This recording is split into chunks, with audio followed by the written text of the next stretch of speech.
Welcome back sa panibagong video reaction mga kaibigan.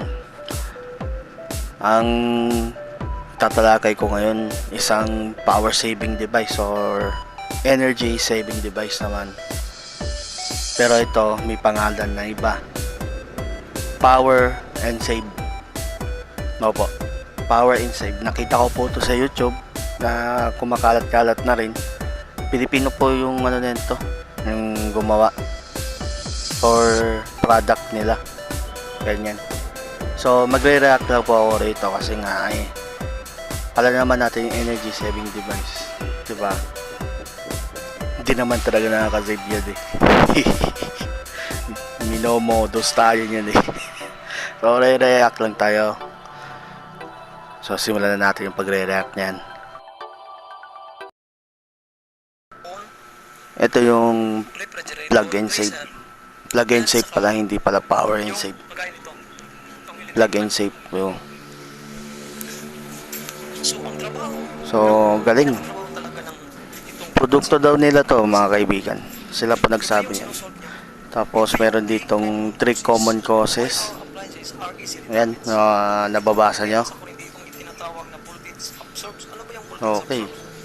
Meron siyang voltage absorbs, tapos unbalanced pressure, voltage fluctuation. Ang trabaho pala nung plug and save na yan is centralized power save. Okay. Sa loob ng bahay, ayan, makikita natin yun yung pumasok yung sa taas 221, 219 yan. Tingnan nyo, nagpa-fluctuate siya, tumataas, bumababa yung pressure ng kuryente ngayon 222. So 222 volts ang pumapasok sa bahay. Tingnan no, nagpa-fluctuate. Ang masasabi ko lang dito bakit nagaganyan yung voltage dahil sa transformer. Yung nakalagay doon sa yung nakalagay doon sa poste na parang drum. At hindi lang yun yung dahilan kasi marami kayong gumagamit, mga kapitbahay mo. Ilan ba yung mga kapitbahay? Diba? Yung mga gumagamit. So nagaganyan talaga yung voltage. So let's see yung kung ano magagawa ng plug and save. Kagamitan ng plug and save. So ang trabaho niya is isa pong remote kit dito. Tapos gagamitin natin itong electric iron. Yan. Yan yung electric iron. Ipa-plug in ko siya dito. Yan. At dito nga mga kaibigan is gumamit na nga siya ng electric iron. So tignan natin yung wattage niya.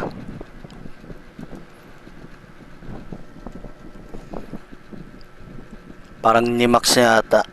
O sinagad niya nga. Yan o. Sinagad niya sa tapos tignan natin. Uy, 1000 watts, no? 1700. Hindi lang, 1100 plus na wattage. So ang lakas, malakas yan. Ganun pala. Pag nagpa-plansya ka pala, kailangan hindi pala todo kasi malakas, no? So yung may yung plug and save na nilagay niya ba? Alam ko nilagay niya talaga eh. Okay, ang haba ng extension ha. Sasaksak niya ngayon doon yung electric iron. Yan.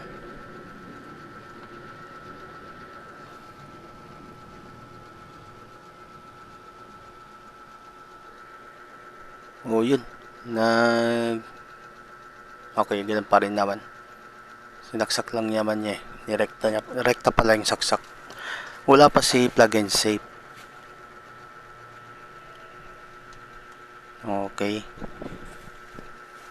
Ang ganda ng meter niya, no? Mahal siguro yung mga ganitong meter.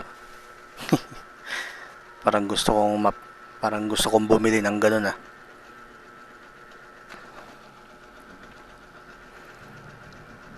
Ngayon isasaksak niya yata eh. Ayan, isasaksak na niya doon mismo sa may saksakan ng device. Tapos isasaksak niya doon sa outlet. Yan. Tignan natin. Uy, nag-cut siya. Bakit ka nag-cut, kuya? Oh, 400. Yung 400, ang laki ng binaba. Pero yung voltage niya, bumababa rin. Oh, ayun oh, yung voltage niya bumababa. Pati yung wattage niya bumababa. So,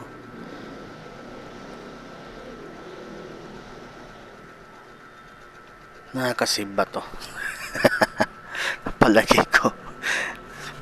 Palagay ko. Ewan ko, hindi ako mapalagay eh. Kasi sinaksak niya yung device na plug and save. Tapos bumaba yung voltage, bumaba rin yung wattage. No? Okay. Tignan pa natin. Tignan pa natin. Hindi pa naman tapos. Ayan, nag-turn on siya ng ilaw. Oh. Ang sabi dito is 5.6 watts. So, mababa lang yung consume ng bulb na yan. Sa extension wire dito, kahit dito lang natin ilagay sa extension wire itong plug and sip na centralized. So, tingnan mo, pag isaksak natin siya dito, yung kinain ng bulb kanina is tingnan nyo 1.4. Kung tanggalin natin yung plug and sip,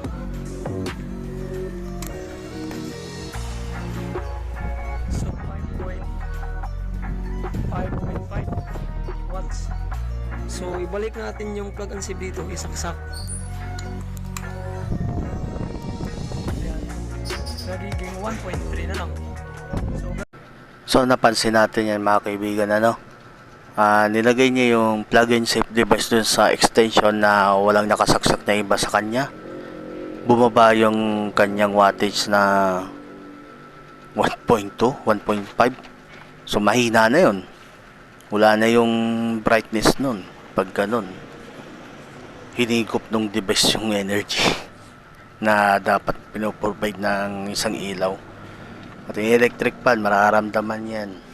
Kasi kapag mga kaibigan, kapag babawasan mo kasi yung watts, nababawasan din yung volts. Meaning, yung epekto nun sa mga device, siyempre, hihina. So, yung mga ganitong plug-in save na to, no? Wala. Neutral. Okay, ano siya, parang concept siya na device para sa akin, pero hindi kasi useful. Hindi siya useful mga kaibigan, no? Sorry doon sa ano na yan, sa product na yan, sa nag-video na yan. Sorry, pero ako kasi nakakita so syempre para yung iba magtaka rin bakit ganun, no? Hindi siya nakakasave. Binabawasan kasi ng device na yan yung mga wattage na kailangan ng isang device, so appliances. Tapos ganun din yung voltage, bumababa rin. Syempre yung amps, naglalaro-laro na lang yung amps so parang kinukuha ng device na yun yung energy, lahat nung pumapasok na electricity, ano. So ito, tapusin na natin to. Loses yung kuryente natin sa ating mga appliances dahil mayroon siyang time delay. Ayan, tingnan nyo. Kung nakakulay red siya, meaning to say, hindi pa gumagana yung appliances natin. After 5 minutes, naka-green na siya. Gagana na yung appliances natin. So, safe siya during burnout. Kahit ilang bisis pa yan ang burnout na mangyayari, walang problema. Hindi masisira yung appliances natin dahil protektado siya. So, bago niya i-supply yung kuryente is balansin na yung kuryente. Wala nang mga voltage absorbs, yung mga unbalance pressure. So, guys, ganun lang kasimple ang product ng GBM. And I hope may natutunan at saka sa lahat ng mga leaders all out Mindanao, Cagayan, Hingoog, Medina, Bukidnon, Surigao City, Butuan City. I hope mga leaders, mayroon kayong natutunan ito at pag-aralan natin to ng more para at least marami tayong matutunan about sa product natin sa GBM. And that's all.